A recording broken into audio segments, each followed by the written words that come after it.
Magandang araw na mga kabutcher. Ipapakita ko sa inyo kung paano ko tiwain itong bali dalawang parts to.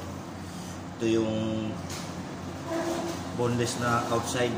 Gagawin ko silver side tsaka iron. Basta mga Thailand.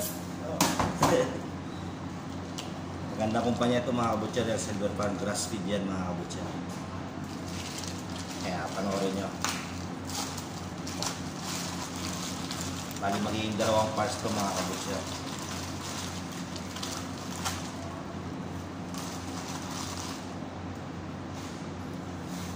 Punasan muna natin ng tissue mga kabutcher. Napagandang quality ng silver pan.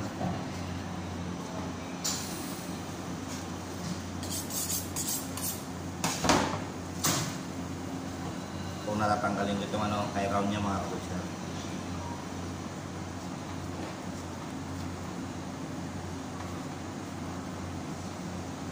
Yan, bali ito yung iron niya mga kabutcher. Ito naman yung gagawin natin silver side. I-trim lang natin na konti. Unahin natin ito silver side mga kabutcher. Sa mga nagtatanong dyan kung saan namin nilalagay yung mga taba-taba ng nahalo namin niya sa giniling mga kabutcher kasi sarap yan.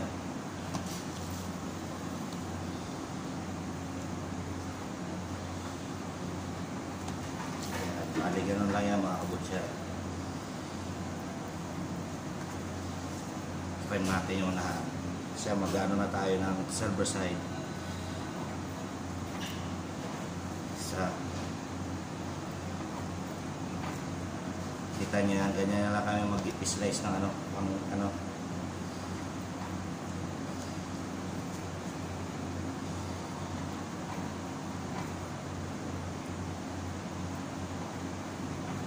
yan. Kuha ko ng 6. Ito naman buo lang siya kasi lalagay namin dyan sa tray. Ito naman lalagay ko sa tray ito mga kabutcher. Bali ganyan ang preparation niya para malaman nyo. Yan, kita nyo yan mga kabutcher. Bali ang ganda ng itsura niya mga kabutcher. Ganito lang magiging trabaho nyo pag magiging beef cutter kayo, slicer kayo, yan. Bali ganyan ang itsura niya. Okay mga kabutcher. Next naman natin ito yung iron niya, maliit lang siya. Hindi malaki yung dating ng baka. Trim lang natin na konti.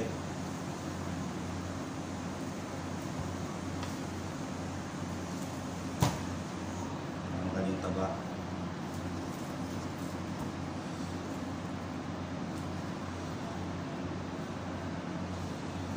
Pero yung iba naman na customer, gusto may taba mga kabutcher. Iba naman ayaw. Iba-iba eh. Kaya pakita ko na sa inyo. Hindi ko lang trinim masyado na. Kasi maliit lang yung iron. Ganun din yung procedure ng mga kabutcher. Yan. Yan, bali ganyan yung tsura niya. Ganyan lang, kung magiging beef cutter kayo dito, meat slicer. Ganyan mga yung trabaho nyo. Kaya ganoon din paglalagay niya mga kabutcher. Kita nyo yan. Ganyan din lalagay namin sa tray.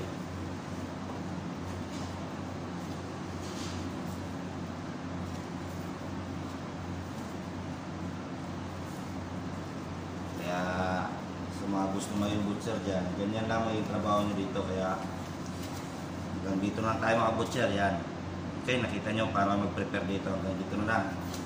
Okay, maraming salamat. God bless.